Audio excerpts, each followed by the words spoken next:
Welcome to the Cookbook, where we invite guests on to share the ingredients of what has helped make them the successes that they are.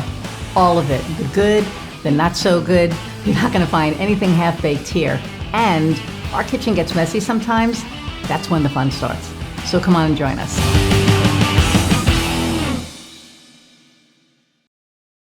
Hey everybody, and welcome to another episode of The Cookbook. I'm your host, Iris Goldfeder, and my guest today is kind of funny. There's this thing called Potapalooza, and it is like podcasting on steroids. I can't even explain it. We'll kind of get into it, but that's where Tami and I met, and we really haven't spoken since, but I'm super excited because when we did talk, there were some really cool things that we were talking about, and I'm just going to read her bio and get into it. So Tami Jaffe is a success coach, energy shifter, and we know how we all feel about that, and speaker on topics of making better decisions and business growth. Tami guides her clients through the sometimes overwhelming prospect of starting and growing a new business, and I think we all know what that's about. Her Amazon #1 best-selling book, You Already Made the Decision, You Just Aren't Happy With It, is a guide on how to make better decisions or live with the ones you made. So without further ado, let's meet Tami. Thank you, Iris. Great to be here with you. Great to see you again. It's been like a minute. Yes. And, you know, I had a couple of other people from Potapalooza, and I was trying to explain, like, you can't explain it unless you do it. Like, you have to experience the madness that is, 10 to 15 interviews in an 8-hour period. And you literally take like 8 hours of your day and you're just in and out of, and for me, I was doing the interviewing. The first time I was the interviewee, and then the second time was the interviewer. And it was way different because it's like, how do you take an hour podcast and smush it down into, a half hour? Yeah. Especially when you're used to doing the longer form, right? It's harder when you're exactly. used to, but yeah, Potapalooza is, it's fun and intense at the same time. Like, it's fun because you're meeting new people, new podcasters, you're jumping into a room with someone you've never even talked to before and know very little about, and just having a conversation. And what I find so fun about it is, no matter who I'm interviewing with, we always have very different conversations, and it can go in completely different directions, even if the subject's the same. Yes. I think that happened with us. Yeah. So it was kind of like, because I had, oh my God. And I will say that it's different when I was interviewing the men compared to the women. Totally different. Yeah. Different energy, different vibe. It was different energy, different vibe. And I found that a lot of the guys just wanted to talk about themselves, which I thought was really interesting. The ego came out. Yeah. Yeah. And there were a couple that are, don't get me wrong, I think everybody was awesome, but it was just interesting seeing the difference, because when you were talking to the women, it wasn't ego. It was just talking about our stuff. And, so that was very interesting, because people are like, you don't have, like, is your podcast just for women? And I said, no, I've had guys on, but I go after, it's like a specific kind of guy that gets on here. It's not just, everyone. So yeah, absolutely. Well, and I'm sure a specific type of women too. Like, you've got your understanding of what your people want. Yes. And you bring the right people to them to help them. Yeah. Well, there you go. So tell us about Tami, your, journey, just all of it. All of it. Well, that's a really raw. You're just going to give me we have an hour for this. So. Well, I grew up on a farm in Michigan. No, I'm not going to go that far back. No. I started off my career in corporate, and I spent 20 years in corporate accounting, in finance and technology, and worked my way up throughout, and got to a point that I realized I wanted something more. I wanted something bigger. I wanted something different. I didn't love the politics, I'll be honest, and just knew that I was meant to serve more people. I loved, people call me a mentor manager. And so when I started thinking about what I wanted to do, that mentorship kept coming up for me. And I started working with a coach. I started working with an energy healer because I was having some physical pain happening because of the stress I was under and the frustration I was feeling. I've been hearing that a lot with that. Yeah. And it's, well, sitting at your desk plus all the stress of all the pressure and things coming at you. And it was through that combination that I realized I love the coaching. It's kind of what I had been doing as a leader, as a mentor, and in a different way. Mhm. And I wanted to take that as well as the energy work and combine those in helping people. That's awesome. And, I've had people that have been on and they're like, I don't want to corporate bash. And I don't think that it's corporate bashing, but I think that corporate is right for some people and it's not for others. I think that, it's obviously it's a different energy than owning your own business because you own your own business. And, but in corporate, there are certain, things that you have to do and certain practices that you have to do, and you have to follow the culture of whatever company that you're in. And, sometimes that changes, right? And It does, yes. so, and you talk about the energy piece of it, and that's something that I've been kind of getting a shift on personally. Like my energy has changed, the trajectory of my business has changed because my energy has changed, and not in a negative way. It's just that I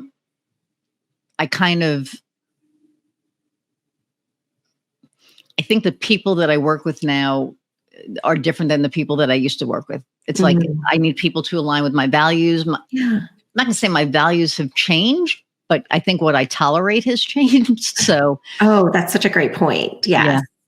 And not just what you tolerate, but putting those boundaries around things that this is what I want and this is what I don't want, and being clear on that helps you to really shift some of that and understand that, these are the things I'm willing to put up with and these are the things I'm not, so that you can be more focused. So I love that. And that's where the energy shifts happen, because I think that when I was putting up with the stuff that I was putting up with, I don't put up with stuff anymore. It's like it aligns or it does. It's, my friend Shoshana says it perfectly. If it's not a full body yes, I don't do it. Yeah. I don't work with the person. I don't take on the project. I don't, if I don't walk in and it's like this, I don't do it. Yeah. And it's great to be in a place where you can make that decision, right? Yes. I mean, 100%. And it took a while, and I may not even fully be there, but I'm there enough that, if I have to take a little bit of a hit, I'm going to do it, because I can't, it almost costs me more.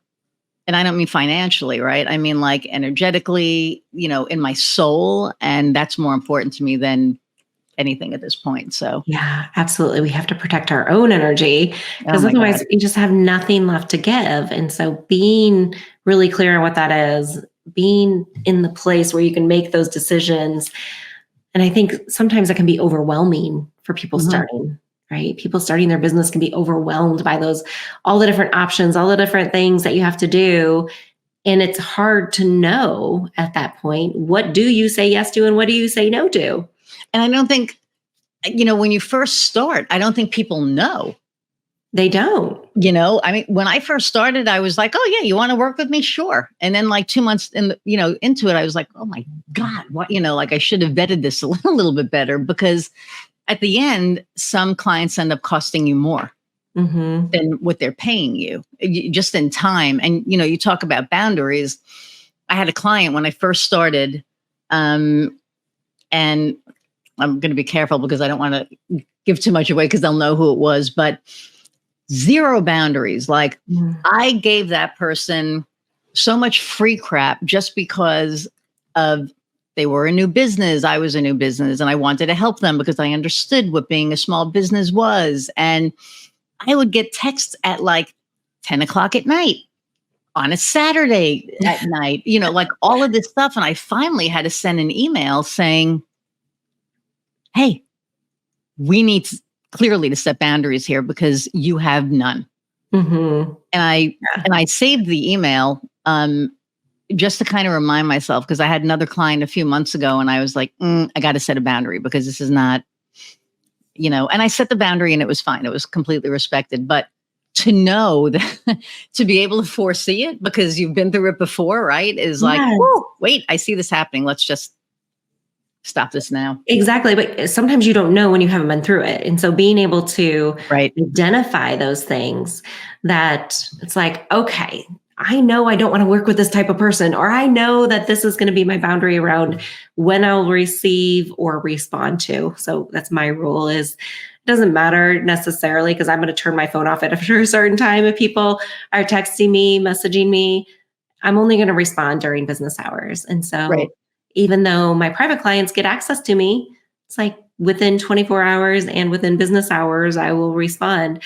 And so that way you can be clear with them. What is the expectation? And I think when we, as our own selves start stepping outside of that and disobeying our own boundaries, is Right. when they get confused, and then they just start wanting more. And they're like, well, she responded to me within 5 minutes last time. I'm just going to text her again at midnight and see if she responds.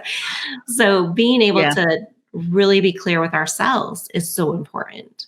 You're right about that. And there was a time where I felt that, and I'm getting better at it. My wife is like, I think it was like a couple of weeks ago, I got a call on a Saturday and I went, she went, no. Yeah. I was like, It's okay. So I sent a text and I said, is this urgent? If it's urgent, I'll talk to you. If it's not, can it wait till Monday? Yeah. And they said, no, it can wait till Monday. I was like, okay. And, because you're right, you have to set that boundary with yourself. I'm so used to being available that, I have to go, okay. And that was the mistake that I made with this one client, was I did not set, recently, I didn't set clear boundaries, because I didn't think I needed to with this client, and I completely did, which I found out later, but. And I think it's something we all learn, right? It's you have to make the mistake once in order to know that you don't want to do it again. And so, well, the insanity thing, I'm insane. So yeah, absolutely. It took a while. And same thing, even when I was in corporate, I was tied to my phone. I was managing a group that was responsible for daily pricing on the New York Stock Exchange. And we had to get pricing out for our company. And no matter what, it had to be done. So if there was an urgent issue, you had to respond. If we had problems, you had to be there. And so I remember so many times my husband and I would go on vacation, and we seemed to always be by water. He's like, I am going to throw your phone in the lake or in the pool or in the ocean, wherever we were, if you do not get off your phone, because I was tied to it 24/7. Right. And that was the mentality that I had, is that I had to always be available. Right. And so with moving into my business, I went to the opposite extreme initially, where I was like, I don't want a schedule. I don't want anybody on my schedule. I don't want meetings. And I had to wake up and say, okay, well, I want clients, so I need to have a schedule. But it was then setting the boundary. Okay, what does that look like? And scheduling people where I wanted them to be scheduled. It's not about opening up your entire calendar every single day and every single minute that you're free. Right. Be specific about, how are you going to work with people? What does that look like? How many hours a week is that? And then schedule that in.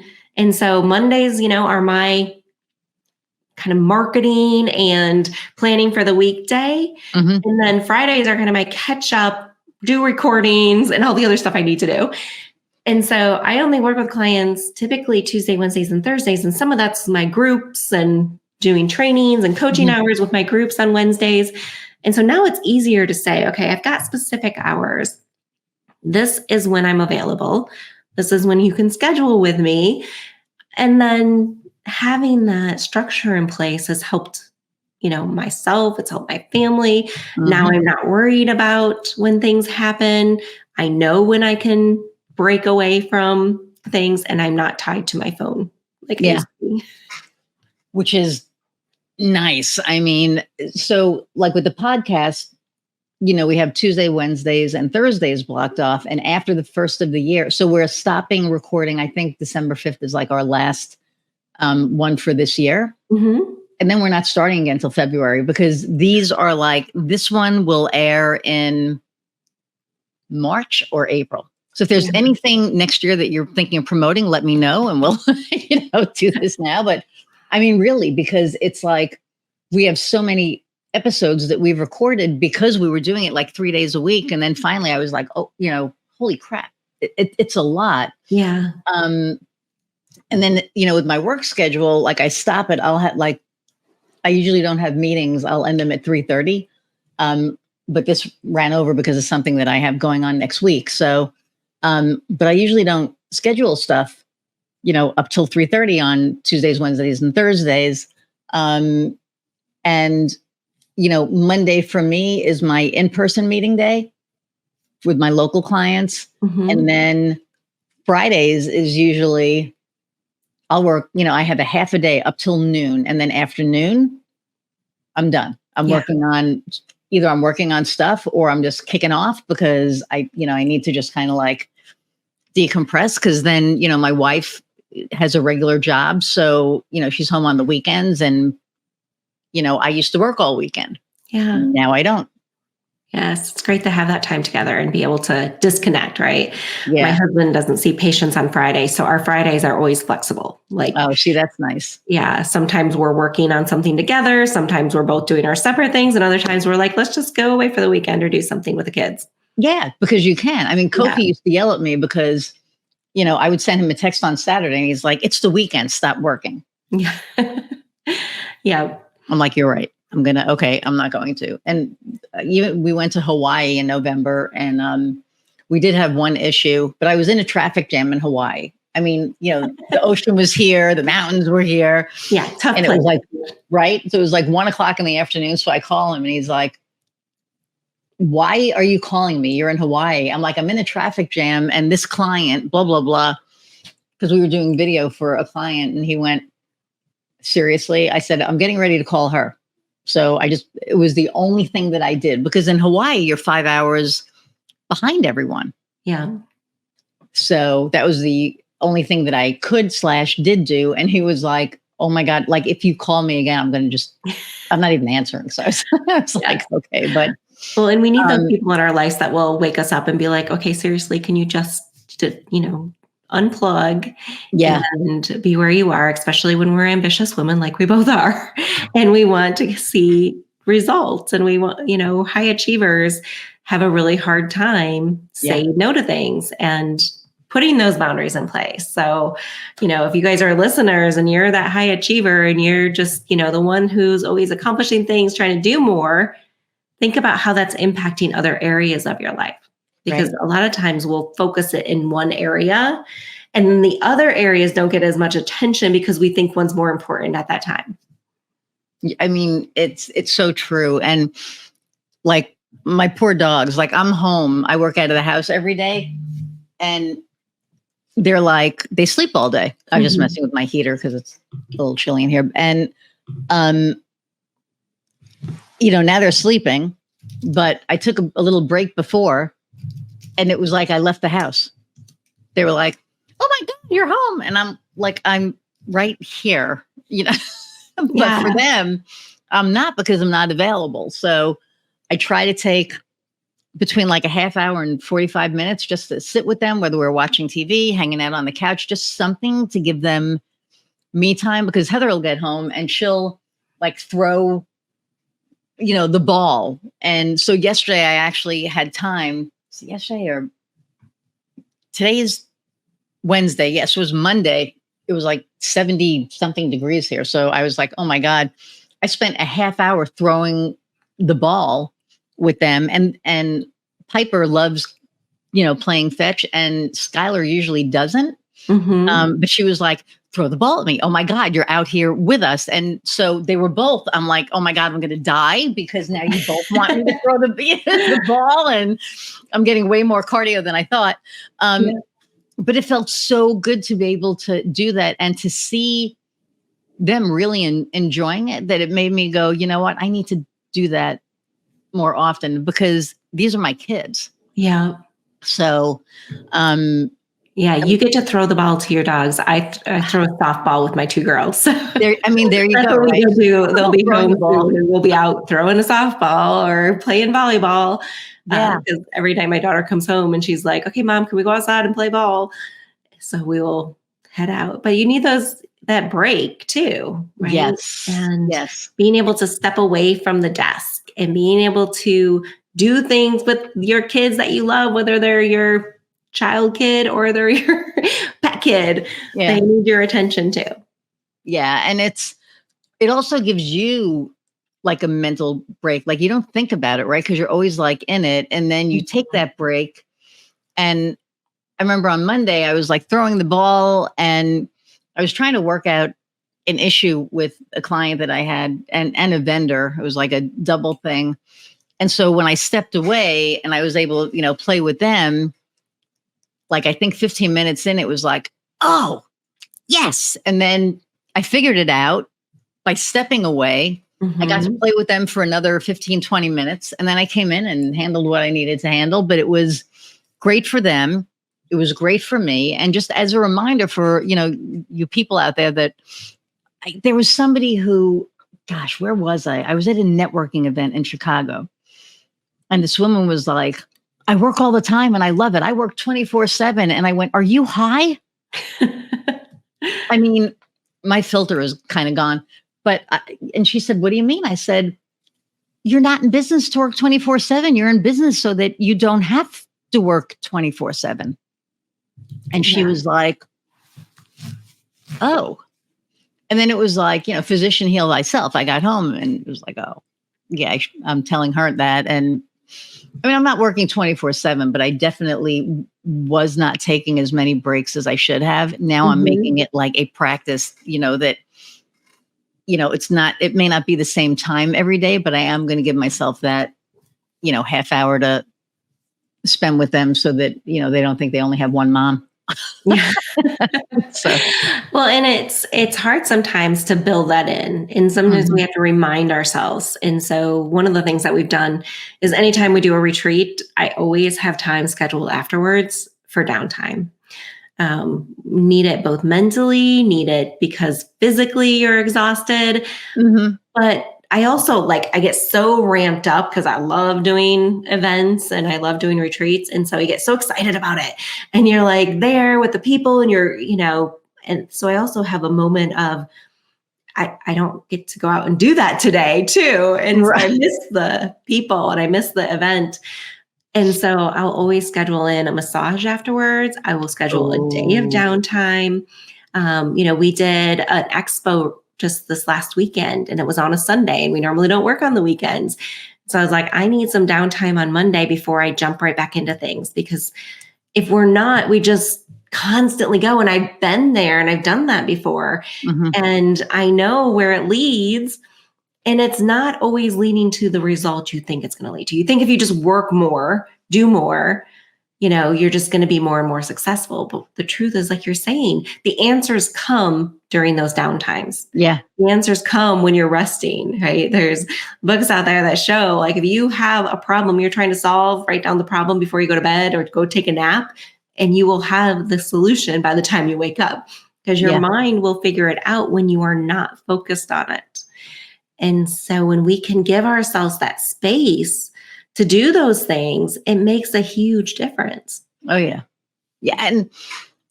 And, for the people who are just starting out, it's not, granted, they don't have as much freedom to do it because they are trying to, they have their grind on and they're, trying to build things. But if you can, work it into your schedule, even 15 minutes, just 15 minutes, don't work through lunch, eat lunch. And this is literally the pot calling the kettle black, because it'll be 4:00 and I'll be like, oh crap, I haven't eaten. So I'm really trying to get better on that. But this is all just from experience, try to get into good habits in the beginning. Yeah. and they'll only get better because, Absolutely. I had obviously really bad habits and I'm trying to break them now after 10 years. So Well, we all get into those habits and they're bad. yeah. I mean, I just made a rule recently that I wasn't going to eat at my desk. I mean, because you know how many times Ooh. I've just eaten lunch or taken breakfast into my office and started eating Yep. while working. And Yeah. so, I mean, I just started in the last couple months because I realized I had this pattern and I'm like, I need that break too.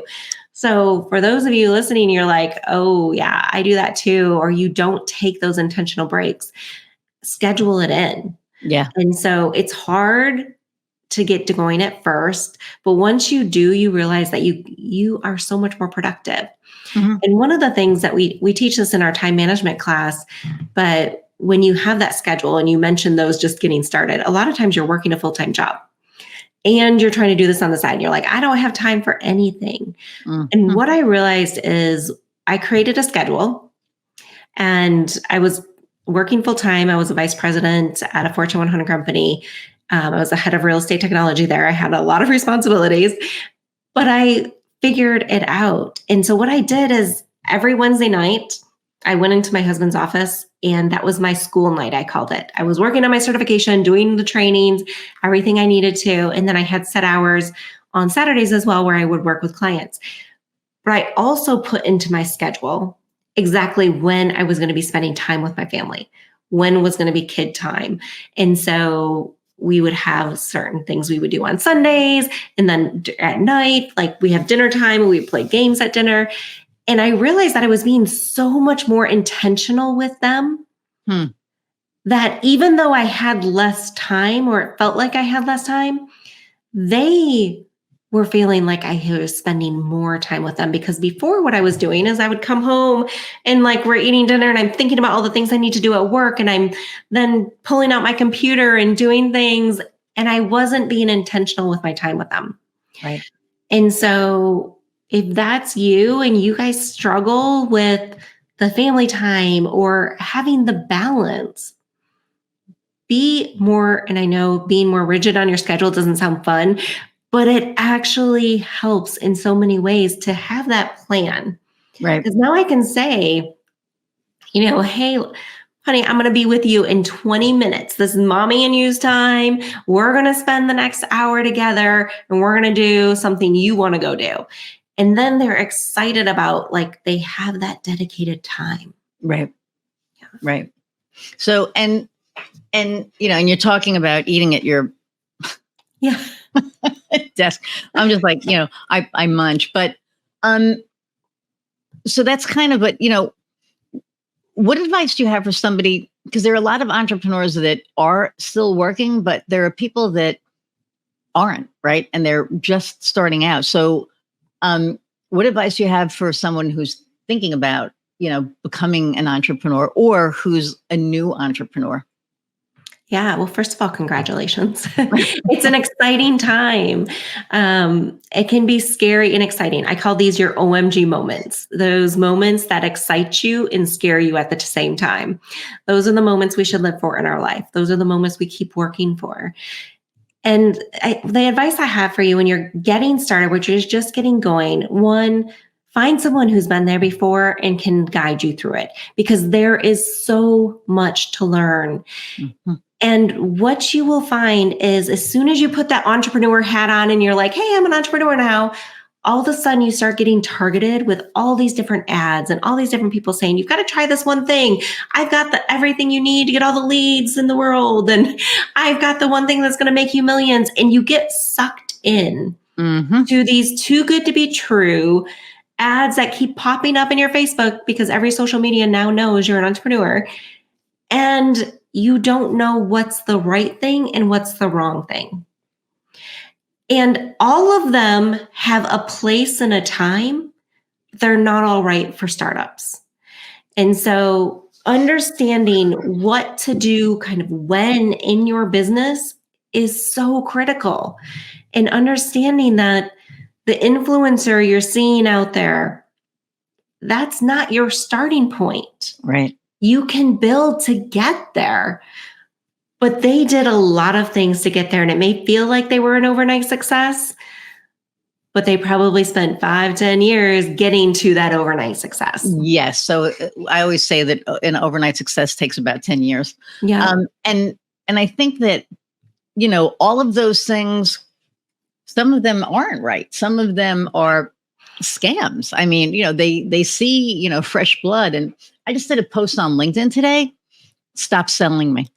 Mhm. I am so freaking tired of people going, "Hey, Iris, I want to connect." And I'm Yes. like, okay. And then and it seems like this really sincere thing. And then the next thing I know is like, "Hey, so we help agencies." And I'm like, no, Yeah.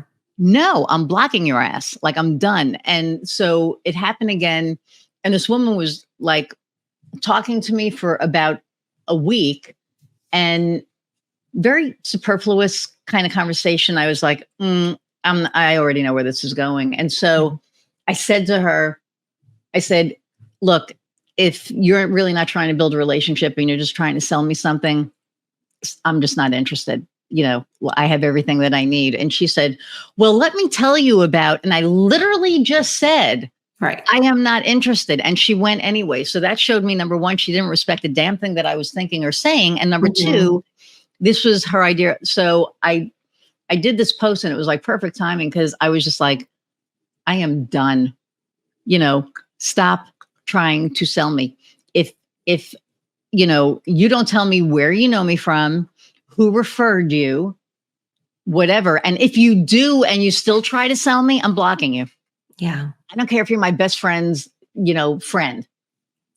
No. If you're trying to sell me something, don't. Not unless we've spoken at least for 4, 5, 6, 7 months, and I know you and I like you and I trust you. I'm not buying anything. Yeah. And I'm really passionate about it because I kind of feel like it wastes my time. I'm very genuine in building relationships with people. I don't, you know what? I don't sell. People buy from me. I don't sell to them. They get to know me. They get to like me. They know what I do for a living. They see my podcast. They see all the shit that I put up on LinkedIn. They know who I am, what I do. And then they say, hey, I'd love to work with you. And even then I'm like, great, let's have a conversation. I don't say yes right away because I don't know that, I don't work with just everybody. Right. Yeah. And I love that, getting into the sales conversation and how that happens for you, because I think that's one of the biggest things that people going from employees to entrepreneurs struggle with is the sales conversation. Right. What do you say? How do you say it? What do you do? And they feel all this pressure to close every single conversation. Yep. And it's not meant to have to close every conversation because you're weeding people out. They're weeding you out. Right. And so it's all about building that rapport, understanding what they really need, and making sure you are the right fit before you even offer anything. And I tell my clients this all the time. Do not make an offer until you know that they already are like, yes, I need to work with you. Yes. Don't even offer it. There's no point. You're just going to turn people away. Right. Right. I remember when I first started, so I was in like I'm in Lafayette, Indiana, and I was in like newspaper advertising sales. And so I was always selling, right? It was always selling. And that's what they trained us, to do was sell, sell, sell. And then when I started my first, company, I was still selling all the time to my friends. We'd be out to dinner and they were business owners. And I'd be like, hey, we could build a website for you and blah, blah, blah. And finally, a friend of mine, and I'm glad he said it, was like, you don't have to be on all the time. Stop. And I was like, I didn't even realize I was on all the time. And it made me, it really stopped me and made me go, oh crap. Like I didn't realize it. So then I had to be really aware and cognizant of the conversations I was having and what was coming out of my mouth. Yeah. And it took a lot of training to not do it. And then I finally, stopped. And that was, probably 8, 9 years ago, probably like maybe 7, 8 years ago. But, I learned. And when I see these people, it's like, they've been in business a long time. They should know. Like I'll look at their LinkedIn profile. Yeah. Well, and it's like, dude, you should know this, and so I get more frustrated. If it's somebody who's brand new, because that happened to me a few months ago. I mean, I literally sent, and I could, show a screenshot of it. I said, I'm going to do this to help you. You need to build relationships before you try to sell people something, and, you could take that advice and do what you want with it. But I'm just letting you know that people aren't going to buy from somebody if they don't know, like, or trust them. Mm-hmm. Yeah. And building that trust is so important. Oh my God. That's like the key. Well, and so many of the messages you're getting are automated. It's AI now. And so they're not even a real person. It's just this workflow they built to send you the messages. Right. And so they're not building that rapport. So absolutely people need to get to know you. So how can you put content out that's going to show them your expertise? How can you share something of value with them so that they can now see that you are providing value and not value at, okay, that's going to be $97, but value that they can see instantly and get some results in before they take that next step. Yeah.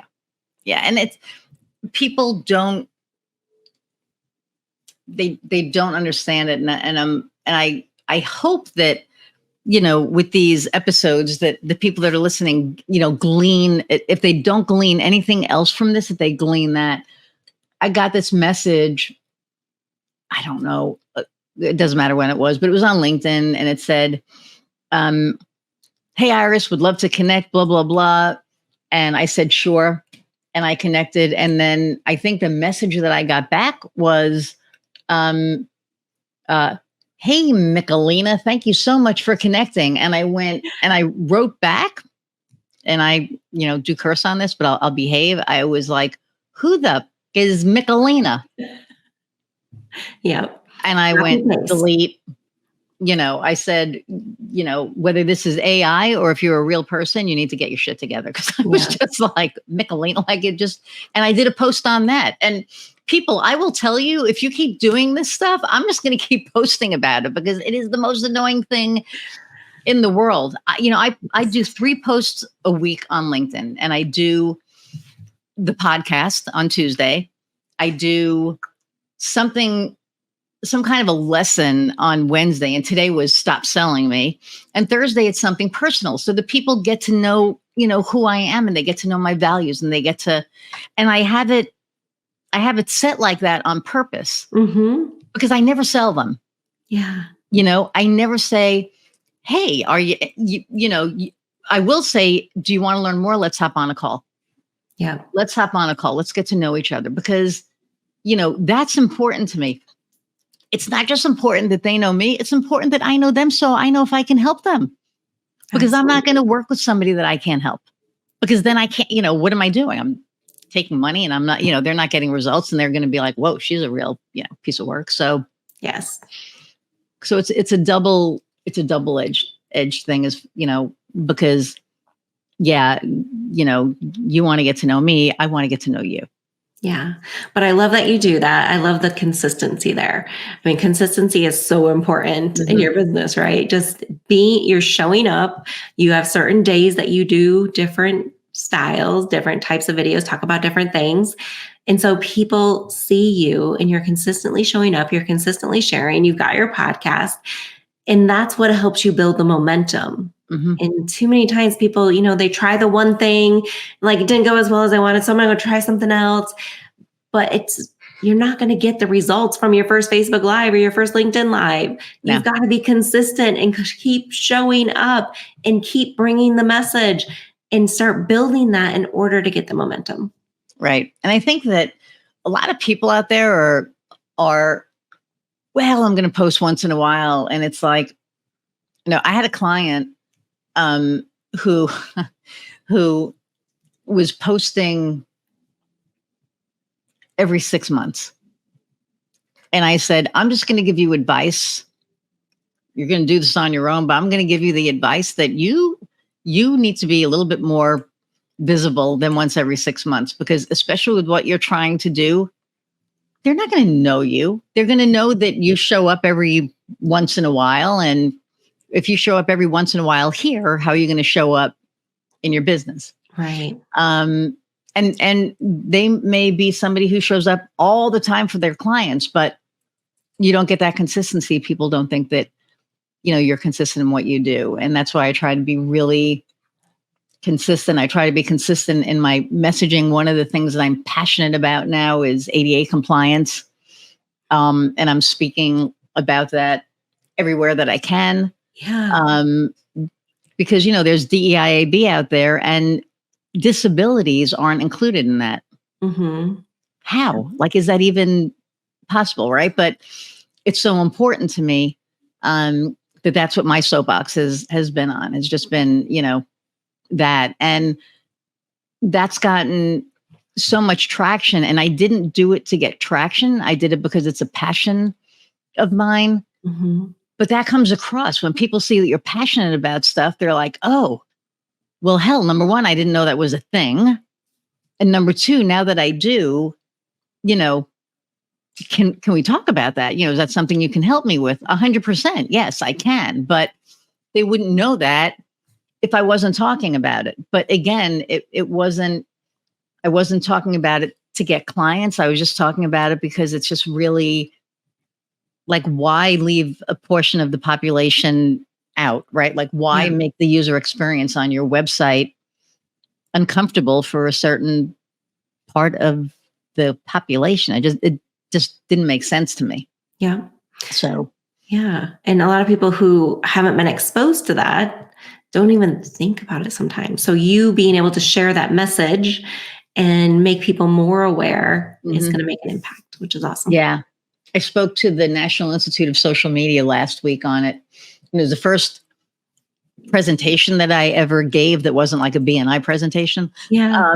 And it was the first time that I spoke publicly. And it was a little weird because I'm speaking publicly, but the other part of it was just how people really weren't thinking about it. And the ones that did, and it was great. They were like, oh, this is like so important. And the ones that didn't were like, oh my God, I never even thought about it.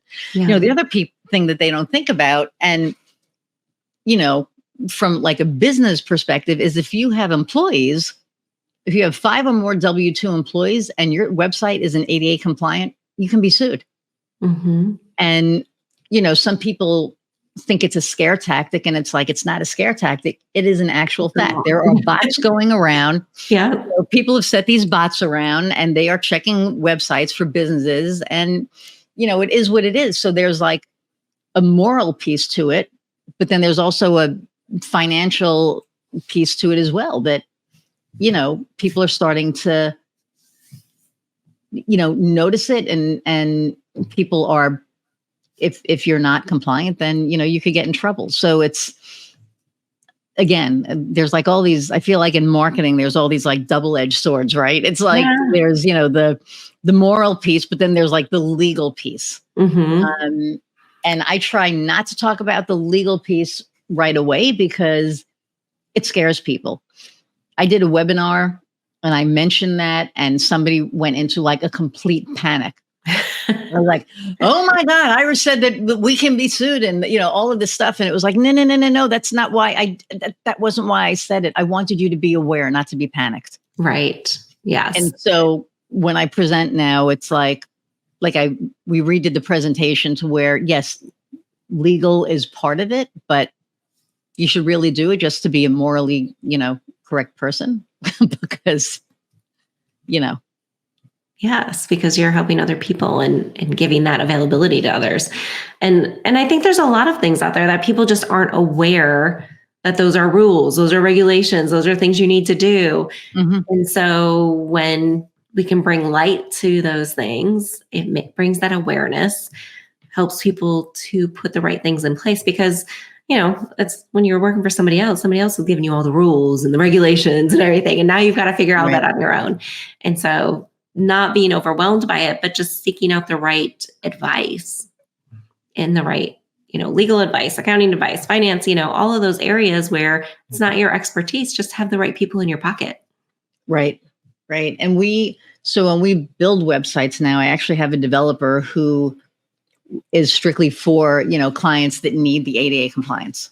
Awesome. Because it's, it keeps them safe. And, I feel that I'm doing, another good service, Yeah, to the people of the planet. I mean, that's, absolutely. And you filled a gap, right? yes. The gap in Yeah. the industry. Yeah. Awesome. Yeah.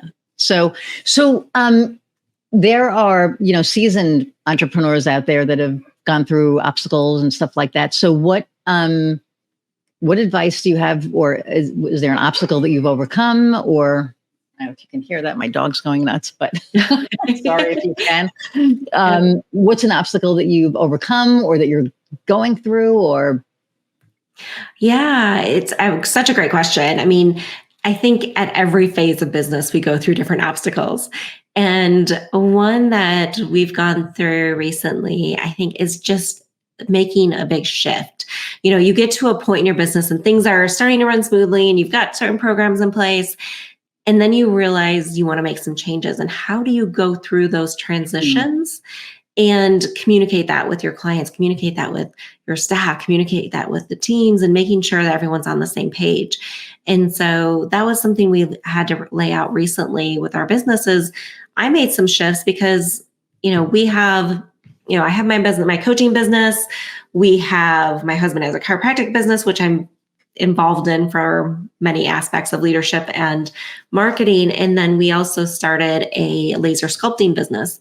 And oh, cool. yeah. And so as I realized I was like being pulled in all these different directions, I'm like, I need to streamline some things I'm doing in my coaching business. So I made some changes and some shifts, and being able to work through that communication with your clients of what does that mean? What does that look like? Why am I doing this once, first? And then what does it mean for you? How does it impact you? Mm-hmm. And the one thing that I've learned is, you've always heard the over deliver. Well, when you're going to make a change in a way that they're excited that you're making the shift, that you're making a change. And you can apply this to, like, if you ever make a mistake, get people excited that you made a mistake by giving them something more than they were ever expecting. Right. I love that. And so, we've done this, like, even if you're, we're doing an event and some reason the link wasn't working and people are getting frustrated. We're like, okay, everyone's going to get access to this training for free now because we just want them to show up and feel more excited that we made a mistake. Mm-hmm. I love that tip. I think that's something for you guys to keep in mind as you move forward. Whatever it is, how can you make it even more valuable to them? Even if it's a change that you think that's going to impact them and they may not be as excited about, how do you make it more exciting for them? How do you make it fit into what they want? And if you ever make that mistake, how can you make it even more, make them happy that you made a mistake? I mean, something we don't think about, like, how can you make someone happy that you actually made a mistake? Right. Right. Which is awesome. I mean, and you always see, the cool thing about it is, like, you can have clients and then you can have fans. Yeah. Right. And when you make a fan out of a client, that's, they're your biggest cheerleader. They want you to succeed. Yeah. And I think that some people don't get that. It's like, well, a client is a client. It's like, no. I mean, I would say probably, and I'm going to be kind to myself, and maybe even more, at least 80% of my clients are fans, because I always go above and beyond. If a mistake is made, they get way more than, you know what I mean? I do the same thing. And I also think that, for me, I'm very relationship based. So my business is built on relationships. And for me, if I don't know my client, I don't know how I can help them. Mm-hmm. So I get to know them. I had a client that, I've been working with for a year and a half, and we never met. And I was in Denver. Well, now it'll be like a few months ago, but I was in Denver, and we got to meet. And we had dinner, and we spent the day together. And it was like, now this client is now a friend who she refers me to everybody because, what we're doing is working and all the other stuff. But, I have a fan, and, I'm her fan. Mm-hmm. because the work that she does is phenomenal, and she's just an amazing human being, you know. And now that we met, it's like, you get energy via, this, Yeah. but when you're in person, there's like a whole different, different vibe. I'm in a group called the Dames, and we had our fun friends, and that was why I was in Denver. And it was like 106 women who had, the same, pretty much the same mission, the same, everything. And we've met, I probably met about 15, 20, 30 of them online. And then in October, I actually got to meet them. And it was amazing because it was like the same, the energy was escalated, but it was the same. It was that same loving feeling that you felt, through the screen, that same, connection that you felt amplified. And it was just amazing. So, Yeah, that's awesome. Yeah. I know. I have a client. I just told her I'm coming out to California soon, and we worked together for 2 years now, but we haven't met in person. And so the excitement level was just like, I get to finally like meet you and hug you and meet you. I mean, that's and I ate real Denver food, which is like game. That's another story, but it was good. It was good. But so what is your differentiator? Like, what makes you different from all the other, coaches and Yeah, great question. I think for me, it's my focus is really helping people understand what they should be doing when. And so being really clear on, okay, if you're at the startup phase, this is where you need to start. And these are the things you can do. And then as we move to the next phase, these are the things you're going to add in. And the next phase, these are the next things we're going to add in. And then as you scale and become that influencer, what does that look like? And how do you continue to grow from there? And so I think the differentiator is so many business coaches out there like, this is the one thing you need to do, or you just need to do Instagram and do it this way, or you need to do YouTube or this way. I'm always looking at who the person is, right? What are their skill sets? What are the best things that they're going to be able to go do that aren't going to hold them back? What does your business look like? So how do we align your business to the right platform? And then what are the things you need to be stepping out and doing right now?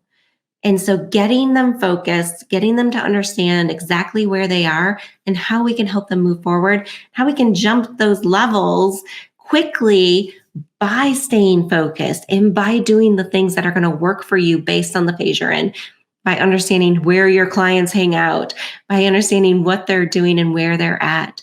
So I think that's one of the things that differentiate me, because I haven't seen any business coaches out there that really tell you, do this, don't do that.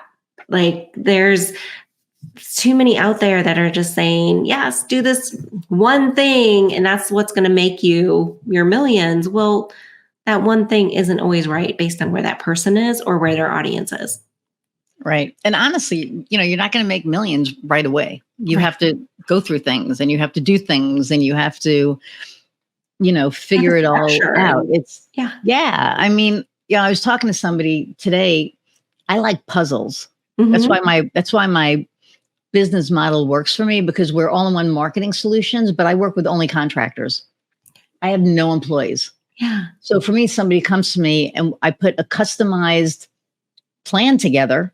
Mm-hmm. And for me, it's like, ooh, this piece goes here, and this piece goes here. And it's fun for me, right? It's like, I love what I do, but it took a long time to figure out, what my thing is. Like, I knew it was marketing. I knew it was going to be websites. I knew it was going to be, all the things, but, the all-in-one piece, and not having to deal with 20 people to get your marketing done, that came together this year. Yeah. And when it happened, it was like this big, duh, like, this aha moment that was seriously like a huge duh moment. And I kind of laughed because it was like, I could have been doing this for the last 5 years. Yeah. But I couldn't, because I wasn't I wasn't there here, right? Yes, the Um, mindset, so big. oh, huge, huge. Yes. Yeah, And I love, we have clients go through our boot camp, and that's one of the biggest things that people say is, they felt like they had all these puzzle pieces starting their business and they did not know how to put them together. Like, right. we go through your programs and you just lay it all out. You're like, step by step by step, do this, do this, do this, do this.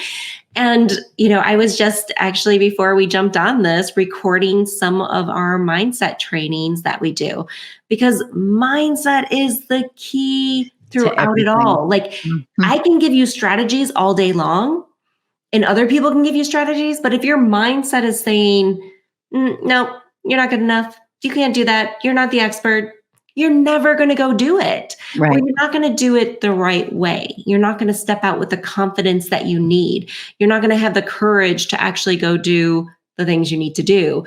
And you're going to avoid it. You're going to Yeah. procrastinate. You're going to, find other things to keep you busy and then say, well, it doesn't work. Right. And so throughout everything we do, we're working on the mindset. 100%. And my new thing is like, you can come to an obstacle and you can come to a wall and you can use it as a stopping stone or a stepping stone. Mm-hmm. Right. Yeah. And I always look at them as stepping stones, and I don't look at mistakes. Mistakes to me are lessons. If you don't learn, then it's a mistake. But if you learn, then it's a lesson, right? Exactly. It's all part of it. And, your mindset, I think, is 90% of the game. Because if you don't think you can do it, you're not going to do it. You're just going to talk yourself out of it every single time. But when you get to that point that you're like, it's almost like, what is it? The little engine that could, I know I can, I know I can, I know I can. And you get to that I know I can piece, you're going to soar. You're just going to soar because it's just going to be this like, the sky's the limit at that point. Because you believe in yourself. And not only do you believe in yourself, but you believe in what you're doing. Yeah. Right. You believe in what you're selling. If you don't believe in what you're selling and what you're offering, nobody else is going to believe it. Absolutely. Right. No one's going to believe it. Yep.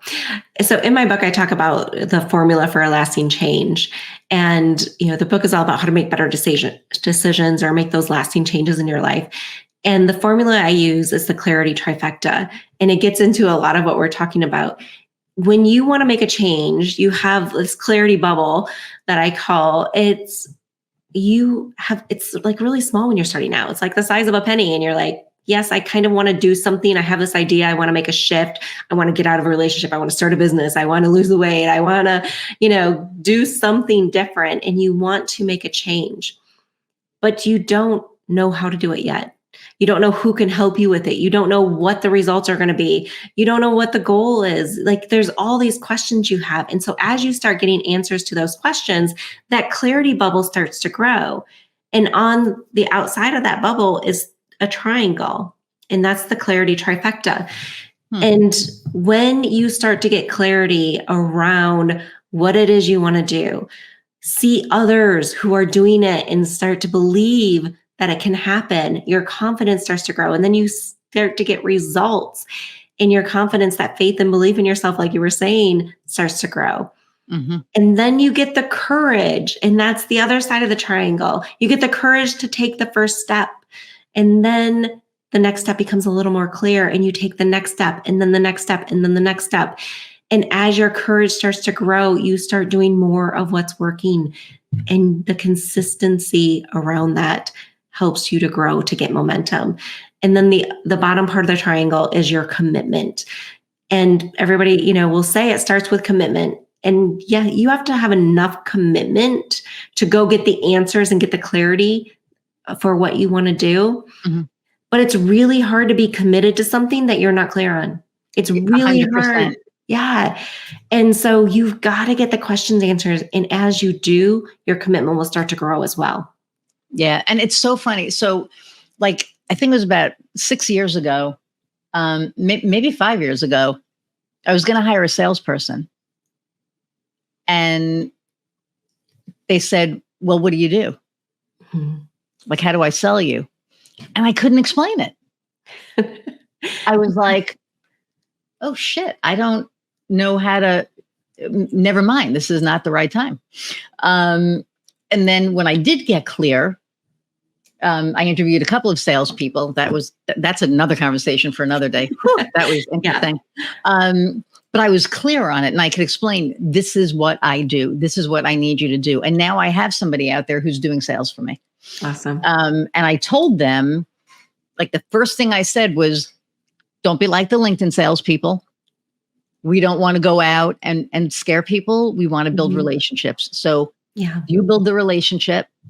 If you can't build the relationship and you think that it's somebody that we can help, but make sure that it's somebody, I don't just want to sell people. Right. I want to know that I can help them. And if you can't figure that piece out, I'll figure that piece out, and then we'll go from there. But it's really important to me that, my values are passed on, because people who work with me know my values. Yes. And so, because I have this sales, and it was hard saying, okay, I'm going to let somebody do sales, because I'm going to be speaking. And so I'm going to be doing other things. And so, I'm not going to be able to do that piece of it, which is fine. And I'm trying to let it go, but it's got to be done right. Yeah. And that's my biggest thing. Yeah. And I think, that's the big thing with sales is you have to learn how to do sales and learn how to show up confidently and have the courage to actually make the ask and get those things and understand what you actually do, right? So you can explain it to others. Yes. Before you can ever go hire a salesperson. And be clear on your ask. Yes. Right. And be clear who you're asking. Yeah. And this is the other thing, with AI is so many people are like, well, I'm just going to use AI to go write my copy and create all this content. And the thing is, like, AI will work to an extent, but when people actually show up and you look and sound different than what was in your message, they are going to feel this huge disconnect. And that is going to make them distrust you even more. Right. So if you are one who is using AI, like I love AI, I'm not going to lie. Like I use it for ideas. I use it for generation. There's a place for it, right? And I use it to clean up my copy, because I write well, but my grammar sometimes can be off, and I'll drop it in and say, just clean my grammar. Yep. And people know. They see me on LinkedIn, they know who I am. That's absolutely, and it's not AI. AI has its place. I think AI can do cool things, like Kofi was talking about, in design. It can make this really cool background for you. It could do, these things, but when it comes to your voice is your voice. Absolutely. There's only so much that you can do with it. So, how do people find you? Well, first off, and tell us about your book real fast. Yeah. So my book is, as you mentioned, it's called You Already Made the Decision, You're Just Not Happy with It. So in the book, you'll get some quick tips on how to make quick decisions. And then we give you the formula for lasting change. And we dive deep into each of these areas to help you make the difference in not just making the decision, but actually following through with it. Because so many people say they've made the decision, they want to make a change, and then next day they're right back where they started, or a month later they're right back where they started, because they don't know how to make that lasting change. They don't know how to stay committed to it to make it happen. So that's what the book is about. That is awesome. And where can people find you? Yeah, you can find me at TamiJaffe.com. I'd love to share a special gift with your people. Yeah, absolutely. Yeah. So for those of you getting started, or if you've already started and you're still not getting that consistent income, or you want to ramp up your consistent income, if you go to the jumpstartkit.com, you can grab my free gift for you guys today. And it's going to teach you how to get a jumpstart on your clients, how to get a jumpstart on your strategy, how to get a jumpstart on the tools that you need to be using every day to help you get clients and leads, and how to get a jumpstart on your numbers and stay focused so that you can actually hit your goals. Awesome. Well, thank you for that. And the last question that I ask all my guests is, what lights your fire? Oh, what lights my fire? My girls light my fire. And my family, definitely lights my fire. I love to travel. So travel is one of the things that My daughter called us the traveling family a few years ago as we were on one of our trips because we just love to go different places. And that gets me excited. Be able to know that I have trips coming up, places I want to go, people I want to see, but doing it with my family and being able Nice. to be together lights my fire. That is so cool. Well, thank you for being here and thank you for taking the time out of your day. Hang on one second. I'm going to say goodbye and then I'll come right back. Everybody, thank you again so much for hanging out for an hour plus. I tell people, they're like, how long is it? I'm like, it's an hour. And they're like, oh, an hour. And it just goes by so quick. So thank you all for, hanging in there with us. And thank you for loving all of the guests that I'm bringing on. I love the comments that you all are sending and that you're thrilled with the people that I have on. I don't just ask anybody to be on. So I think it's awesome that I'm right. Not that I'm right, but that I'm right and that I'm bringing the right people to you. So, please like, share, subscribe. When you subscribe, you get a notification of a new episode. You know this, I say this like every single week. Keep downloading. The more you download, the more numbers I'm getting, and it's wonderful. And really, I just appreciate all of you letting me know that you're taking me on your hikes and that you're exercising, especially the ones that are exercising, because then I feel like I'm getting my workout. And that's pretty awesome. So thank you. I appreciate you all. And until next time, go out and find what lights your fire. See ya.